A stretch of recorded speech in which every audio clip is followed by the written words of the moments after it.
Hi, I'm Elise Tan, and I'm your host for this episode of Hard Truth by Vertex Podcast. Today, we have a special episode because joining me is my colleague Jessica Koh, Director of Investment, as a co-host. And we have a special guest, Nelly Nurmalasari, co-founder and CEO of Pintarnya. Hi, Nelly. Hi, Elise. I'm good. Thank you. Yes, thanks for having us, and good to have you with us, Nelly. And let me introduce Nelly first. So I mentioned Nelly is the co-founder and CEO of Pintarnya. So Nelly has a very interesting background and a journey leading up to becoming an entrepreneur. She brings with her 14 years of experience from reputable companies such as Boston Consulting Group and Traveloka. So let's hear her story in this episode. So Nelly, would you like to tell us more about Pintarnya? Yeah, sure. So thanks for having me here. So I've built Pintarnya along with my two other co-founders around 10 months ago. So we're still 10 months old. So Pintarnya itself is a platform for mass workers in Indonesia to empower them. Our visions or missions actually helping them in three parts. One is to get them employed, get them jobs. The second, actually getting them more employable. So we have currently a few upskilling classes to help them to get better jobs. And lastly, we get them access to better financial services as our last mile visions. But what we provide today is also offering them like a side gigs opportunity so they can get an instant cash or rewards while they're searching for jobs. So that's what we're doing. So it means that we are a two-sided platform. We are balancing between the job seekers, but also the employers who need workers to actually run their operations. Very interesting idea. One question I always ask for our show for International Women's Day is that who found who first? How did you both get to know each other? Yes, so Vertex and Pintarnya. Maybe I'll start with there and then I'll explain more Nelly and Jessica's story. One of the co-founders, Henry, actually had a long relationship with Vertex. And when we are about in incubating the idea of Pintarnya, we are not yet full-time. I think at that time we only built the visions, but not yet clear in terms of the roadmaps of what we wanted to build. Henry actually was invited to pitch the story about Pintarnya. We're not so sure, but was convinced by Henry. It was more like a friendly, polite conversations and introductions. So we finally accepted the invite and quite surprised with many audience, senior audience actually from Vertex side. And that's where I met Jessica first time by distant video call, grilling questions of what's the real impact I made, like why do you pick this journey of like ready to live Traveloka for Pintarnya. Those like my first interaction with Jessica. But then afterwards, end of last year, Henry and I visited Singapore and met Jessica in person. And maybe like last month or earlier this month, met Jessica again in Jakarta, and I finally get to meet the real her. And this is not about Vertex, but it's about Jessica. I would say like no nonsense person, but still very warm. When we had lunch together, Jessica was the one who kind of like servicing everyone the meals and stuff. So I felt like it's not only the no nonsense part, but there's some warmth and casual and like bubbly personality out of Jessica. That's what I like about her. Yeah, that's the Jessica that I know, taking care of everyone before herself. Thanks, Jessica. Jessica, what is your impression of Nelly? Her reputation precedes her, that's for sure. I've heard of Nelly before I've even met her. I was told that she is a very inspiring role model to a lot of actually women in Indonesia because of her background, how far she has come because of her track record and how she came from a middle class family, went to school in the US, came back, played a very key role in Traveloka, and then starting her own venture. So when I met Nelly, I honestly didn't know what to expect, but I was very pleasantly surprised. She's extremely kind, very warm, extremely down to earth, but you know that she definitely knows what she's talking about, and there's no it comes from experience. I think as a VC, over time, we are able to tell if someone's speaking from theory and if someone's speaking from practical experience. That actually shine through a lot. Yeah, so Nelly was definitely a gem, one of the female founders out there that I'm super excited and grateful to be able to back. Oh, thank you, Jess, for your kind words. You're too nice also. Yeah, this is really nice to hear. Nelly, how did you and your co-founder conceive this idea of Pintarnya? Yeah, so firstly, I think it's actually more the three of us get together. We shared that we have the same visions. We wanting to build something together. And when I pitched the ideas about me having like a salon business before, and I had really a big pain points of trying to hire and keep hiring people. And then I also shared about the struggling that all my past employees actually assessing loans and then kind of like try to get some advance money and that actually bringing even performance impact at the operations. I think all of those like speaking together and the pain points the my other co-founders are quite excited to also solve these problems and that really fortified the visions of building the one-stop digital platform, that how we can finally empower all these the mass workers, eventually servicing them financial service products, but to begin with giving them like money to actually living their life, which means giving them jobs or even side gig jobs. So that's how we came around. But of course, throughout the journey, we realized that we keep looking into what's the more brilliant idea or path in servicing this segment. That's something that it's more like the glue between the three of us. I think by seeing the space, seeing the issues, and try to solve it. I think since International Women's Day, and a lot of working women would face similar or relatable dynamics at work, I wanted to sort of double click on the topic of you being a female CEO. How did the three of you come about selecting you as the one to lead the company?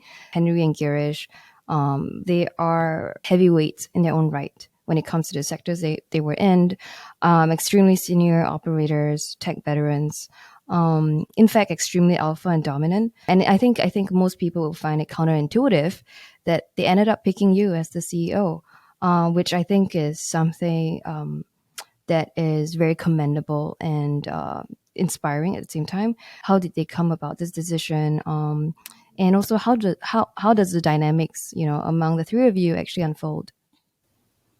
Yeah, so firstly, we are an equal co-founders. I think that's how we see ourselves.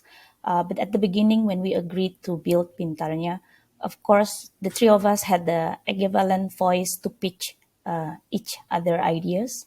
And that's also like one of the initial idea that we picked. It's also originated by me as well. I think that's like also bring some weight. But beyond there, after we pick what's the idea we want to hone in, then we also decided let's take a vote who's going to be like our CEOs.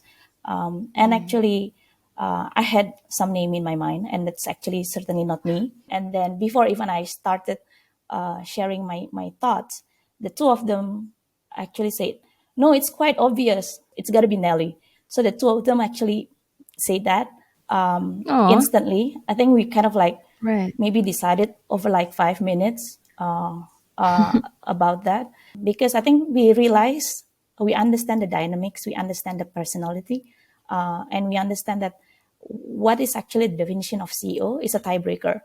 And that means someone who can be neutral enough to actually see what's the problem at hand. Not necessarily someone who actually dictates everything, because we say that the equal co-founders. But yeah, it's the tiebreaker, the balancing voice, the one in between, the one who can actually balance what's right, emotionals, objectives. I also share with them, if I were the CEO, that this is how I see myself, and whether it's aligned with how they see or define what the CEO means.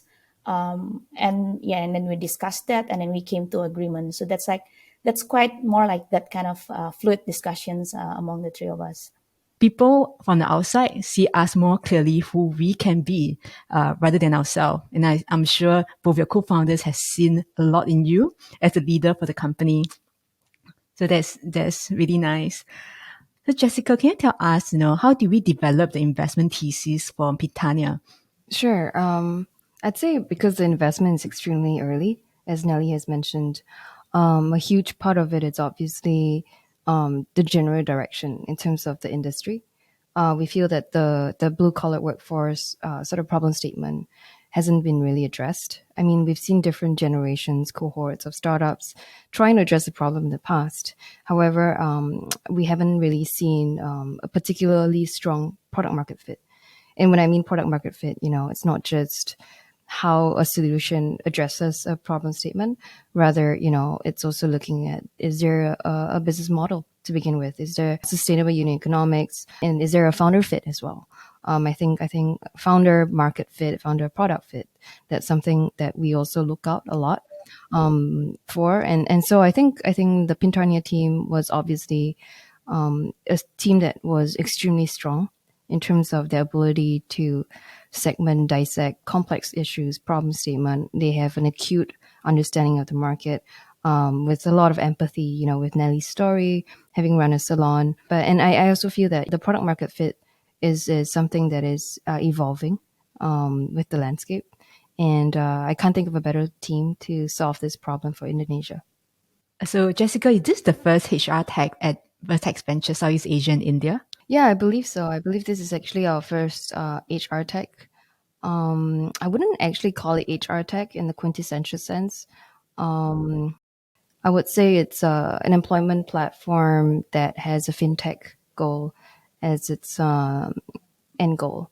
And so I would say, based on the potential for the data that's going to be current, constantly refreshed, and high quality and relatively complete, I see the data game actually opening up a lot more doors for bigger plans for monetization. And I think employment is just the first step, the entry point. It's subsidizing CAC for quality data. And how has the journey been? The journey has been tough. I think, this is the hard truth, so I need to say it's realistically, it's tough. I think painting the vision is quite easy. Painting even the missions, what that vision entails, is quite easy.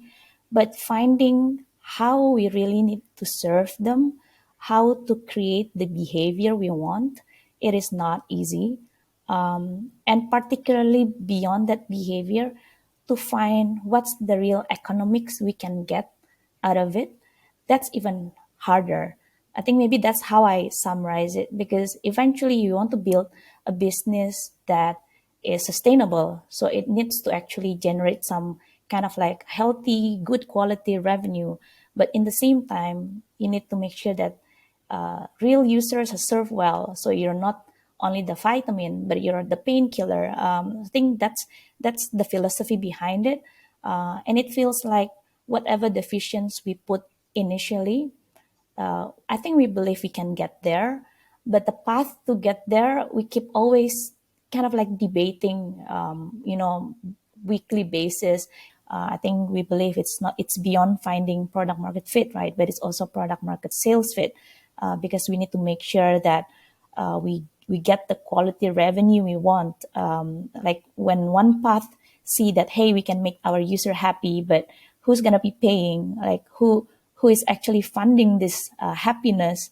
And still a question mark. It means that, yeah, maybe it's a PMF, but it's not like a PMSF. Those kind of things. I think we shared. Yeah, definitely. It's not easy being an entrepreneur. And I'm surprised you painted, a solemn picture. So I'm actually going to ask Jessica this question. How do you think has been the progress at Pintarnya so far? I'd say that any team at the early stage will obviously face their own set of challenges, own share of problem statements that they are confounded with. However, I think generally the team has done extremely well. I think Nelly doesn't give herself enough credit. I think we're used to the fact that in the early stages of a company, the answers don't just fall in your lap. There is a lot of active listening, hard conversations that the founders have to have among each other, to realize, are we even going the right direction? And sometimes they realize that actually, no, there's no point going down this route if there is no fit in terms of product or sentiments from the customers. And so I think the fact that the team has iterated quite a bit, made little adjustments here, and made hard decisions along the way, even within such a short amount of time, to me shows the tenacity, the maturity of the team to look at the problem in the eye and acknowledge that, okay, we probably went down the wrong route, and it's all right. We are going to explore other routes and become better from there. Because I think a lot of founders underestimate product market fit as something much more simple, but rather a more mature and experienced team of operators are obsessed, can be very obsessed with that fit, and sometimes that fit is a work in progress. I've seen Series C, Series D companies that are still constantly iterating, adjusting their product market fit, depending on the new markets, new products that they launch. And so I think it's a moving target that I think most important is how the team approaches it, rather than necessarily getting the right answer from the get-go. Yeah, I think it's really difficult to kind of rein in the expectations, especially if you have started other companies before, or you have been a superstar. And then in the essence of International Women's Day, I'm just going to ask you this question. Because, when I asked you how was the progress, and then you mentioned, oh, it's tough. So I'm just wondering, do you see this difference between how female founder and male founder communicate? Because the female founder, maybe in your experience, tend to be more straightforward, in communicating Or what's undersell. happening. Yeah, undersell, right. What do you think, both of you? And what can we do to change? I think as a female leaders, you would be like more inclined to share. It feels like normal to actually reveal that. But I do believe, like my other two co-founders feel the same, that the early journey is not easy. Usually I ask, how do you feel? And how do you feel? So each of actually share our individual opinions before we calibrate. So I think, yeah, the three of us will say that.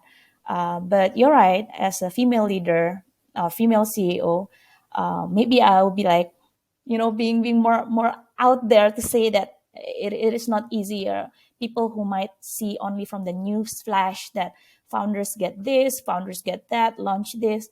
I think that's like the easy one on paper. But the real tough parts, I think is so much hidden. I think any founders, I'm sure, dealing with the same thing I'm dealing now. I think that's very commendable. I think despite the ecosystem being extremely nascent, and I think a lot of founders tend to feel that they have to maintain a certain persona of things are great, like we're kicking, we're breaking, boundaries. I genuinely believe that the ecosystem will benefit from having more vulnerable founders, not because they're weak. It's precisely because they have the self-awareness, the maturity, and the security, the sense of security to say that, hey, you're not alone. But I think for more seasoned investors, that percentage of the equation is much lesser, because we know that the industry has a lot of smokes and mirrors, and we naturally apply a discount factor, right, to different people when all they say is how things are great, right? I think that's one of the reasons why I really, really wanted to work with the team at Pintarnya. From the get-go, I felt that there was a lot of integrity, transparency in saying this is what we know and this is what we don't know. And I think the awareness of knowing what you don't know is extremely important, to even narrow down how we prioritize certain questions and things to fix in the business. And so I feel, yeah, women do have the tendency to undersell from my interactions with female founders, as compared to male founders. However, I'd say that overselling as well, which can be a tendency, is even more detrimental. Actually, Nelly, while you're on that point, I wanted to follow on with the question. You mentioned user feedback And I recall you telling me some of the little stories that make your time at Pintarnya so much more worthwhile. I was wondering if you could just share some of the happiest moments or fulfilling moments you've had so far. Yeah, sure. So the fulfilling moments I had initially, I think I shared this with Elise in the previous Vertex sessions. When we found out that in one day, suddenly we got like around 4,000 free downloads, like, hey, what happened? What channel's actually driving it? And then we realized that there's like one happy job seeker who found a job in Pintarnya and then post it in TikTok organically and share it across that. So she got a job in one of the event as a sales promotion girl, and it was a big deal for her. And then she posted in TikTok sharing that, have you tried this platform? I got the job, and this is like not fraud, because there's so many fraudulent jobs out there, and it's quite easy to use. It's very user friendly. I get this, and these are some other jobs that I saw, and so she shared it, and then we got an instant 4,000 downloads on that particular one day, organic for free. And then we look at like all the traffic came in because of these jobs that the girl promoted. So we found out, hey, this got maybe like 100,000 viewers or something. So I felt like, hey, that's a amplified impact of someone's happiness. Like, hey, there's like suddenly a big impact. Someone's feeling happy, and we felt that, what we are trying to prove that we are empowering people, it works well. Then the most recent story, I think I took a taxi back home, and then typically I chat with the driver, ask around like, how did you get the jobs and all, and he said like, yeah, I tried this app called Pintarnya. I was like, oh, really? And then I asked, did you apply there? Yeah, I applied. And then this I got the job. I got this job like a month ago. And I felt like very thrilled that suddenly, like what you're doing, you're talking to the real customer. Yeah, you guys are making real impact. Can you tell me a little bit, what do you envision as the impact that Pintarnya, as a platform, all of you wish to have on the blue collar and gray collar community? So what we wish to happen with this community, actually, first, they are underserved on their financial service needs. And the needs, it's actually start from earning money, right? It's not easy for them to get jobs. They often get defrauded. So they apply for jobs, but at the end, when they show up at the interview, it's actually somebody else like asking for money or ransom or something like that. That's quite happened a lot. So what we wish to help them is actually really making an economic impact for these segments. And if it's hard, sometimes it's going to be, or maybe like most of the time, it's going to be hard for them to get a jobs, but they can actually still earn something while they're waiting for a more steady jobs. So that's why we offer them more like a side gigs opportunities where they can participate in some missions, short missions to do some works, let's say a growth hacking works, marketing work, showings for some like crowd events, while they're getting settled. And once they get settled and they get their income from Pintarnya, they will trust Pintarnya brand to be the one who actually create an impact from their living. We want them to be also keep in touch in our platform and how they earn their salaries, how they actually put their credits or savings with us. Because to begin with, let's say if they do like some short of missions, we're gonna give it in the Pintarnya wallet. So that's the initial journey we set. But along the way, I think what Jessica mentioned, this is just the first stepping points about the wedge on multiple offerings. But if we know their profile, we know their progressive journey at the career, we know what's their kind of like financial habits look like, and their profile, like we want to offer them further would be like lots of financial service needs, be it let's say loan when in the time that needs, that is more encouraging than the typical online lenders nowadays. Or we can also give them more like aspirationals. Maybe some we realize that they actually want to spend for improving themselves, paying for classes to actually, an alternative from formal educations. You go join an offline training, an online training, and at the end you get hired for higher paying jobs. That kind of spend that we realize our users, they're willing to spend. We tried and launched some classes. They do subscribe. So I think we believe there's so much more offerings we can do, but in a grand scheme of things of helping them to actually earn their living, I think that's how we see success. Jessica, do you want to add on anything? No, I actually want to break the ice a little bit. I want to ask a silly question. If you were to pick a spirit animal to represent you, Nelly, and Girish, what would those animals be? Spirit animals. Yeah. Like what does Girish remind you of? What does Henry remind you of? Okay. They'll be so angry at me. Maybe That's the whole point, my dear. actually, maybe I'll start with Girish. Do you know iguana? Oh yeah, of course. So it's an iguana, really? Do you know why? Why? Do you know why? No. Because like from outside, it looks so scary, right? Iguana looks scary, but what does Yeah, it iguana does. eat? Fruits. So actually gentle, soft. I think that's how I see Girish. From the outside, can be like someone opinionated and very firm, very loud, and get angry easily, very impatient. But he is a very people person, very soft, and considerate, and like Yeah. many things. I think that's Girish. Henry,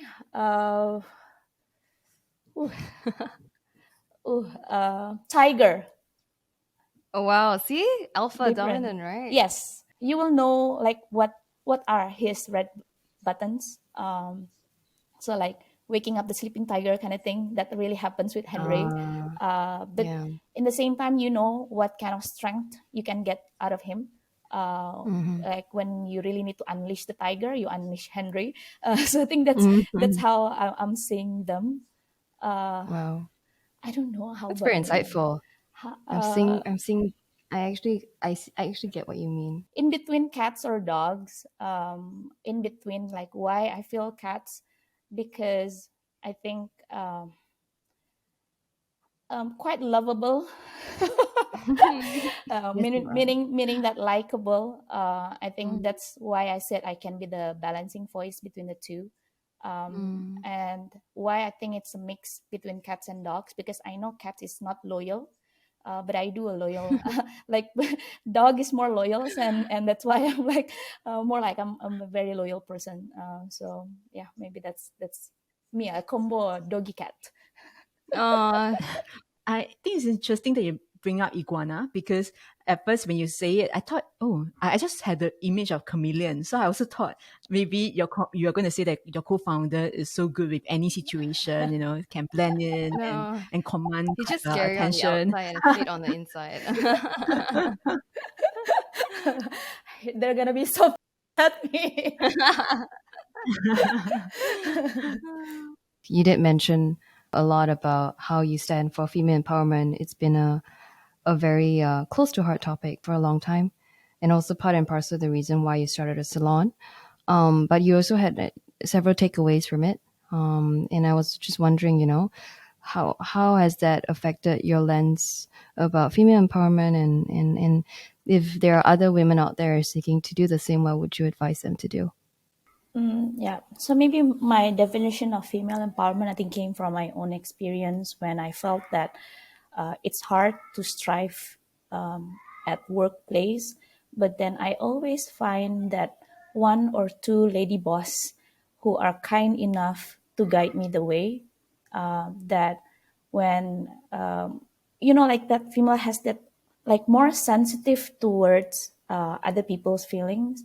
So when I felt I had some issues, and then maybe she was the only person noticed in the room. I think this was at my BCG years, and she came to me and asked like how's it going, and offer me some advice. And I think I got that kind of like kind attentions when I was young, and I felt that, hey, I really need to just like pass this good like kind movement, right? And then I felt that it should always like the women should actually bring like other women together and help them out, because otherwise the chain will just like get lost in between. I think that's how I believed in, and that's why I kept seeing like a different role models of how they've been helping me, and I just wanted to make sure that I'm doing that the same thing. So within my team, I wanted to make sure that I hire, let's say, a good female leaders as well. And when I do that, I mentor them well. And for example, let's say in Traveloka, I kept telling everyone, whenever you hear someone wanted to stop working just because they just had their first child, like set up a meeting with me. I think that's like my what I told to my team. So I think I've been having so many like one-on-ones trying to stop people from quitting, because I think that's the first risk.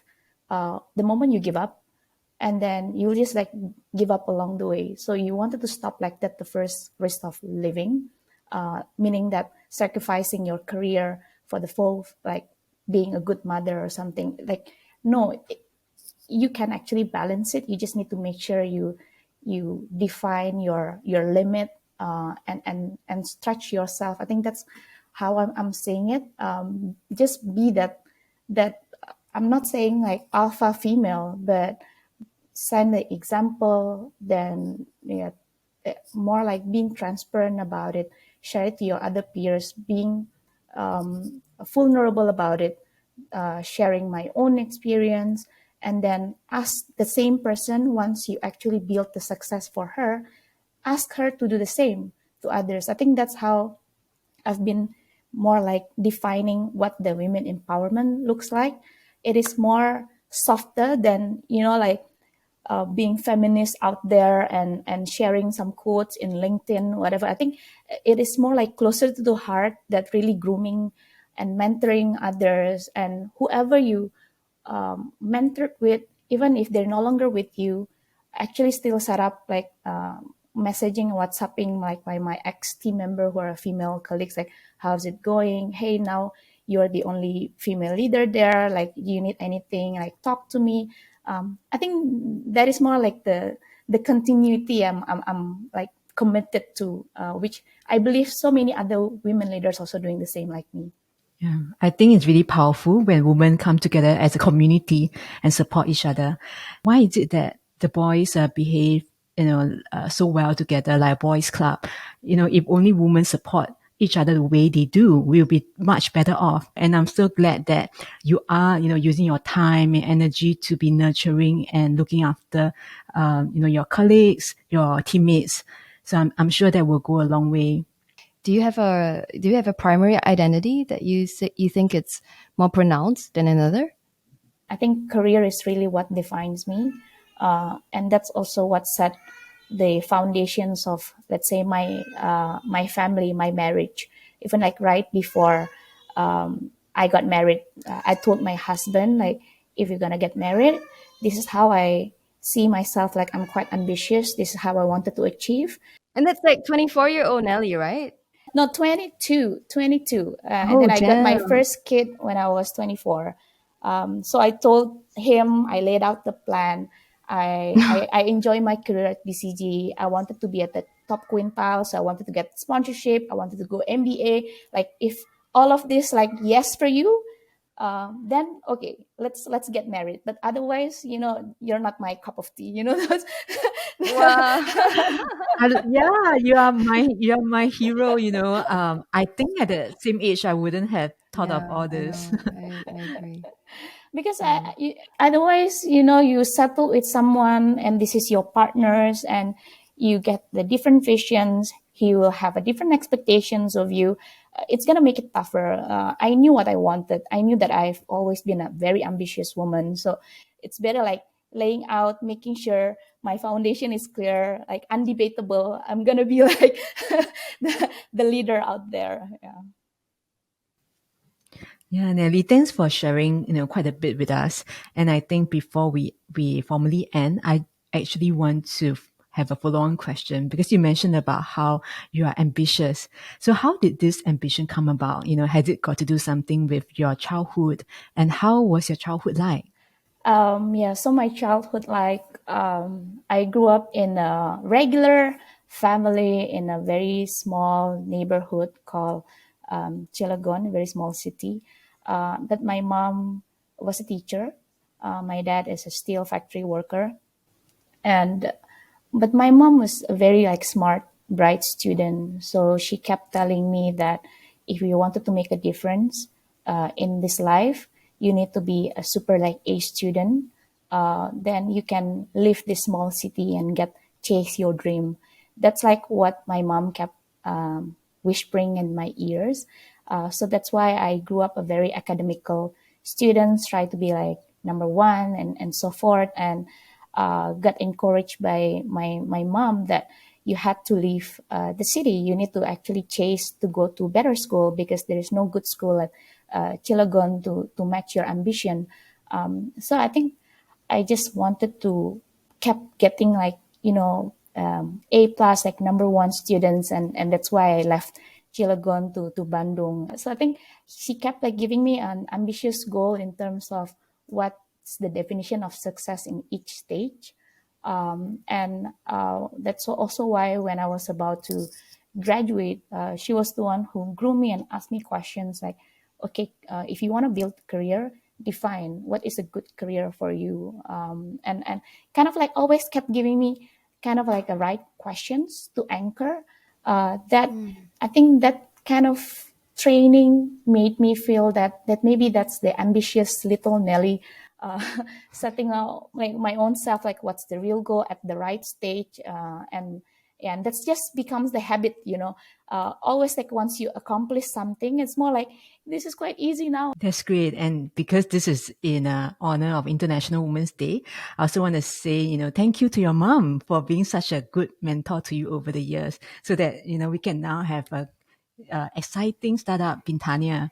Shout out to Nelly's mom. She's downstairs. Oh, really? So Nelly, thank you so much for, giving us your time and sharing so many interesting history, stories, and about yourself as well. We really enjoyed the conversation. So thanks, Jessica, as well, being my co-host on this podcast. You really bring a lively mood to this episode. Pleasure. So with this, thank you so much. And then we'll see you for the next podcast on Hard Truth by Vertex. Thank you.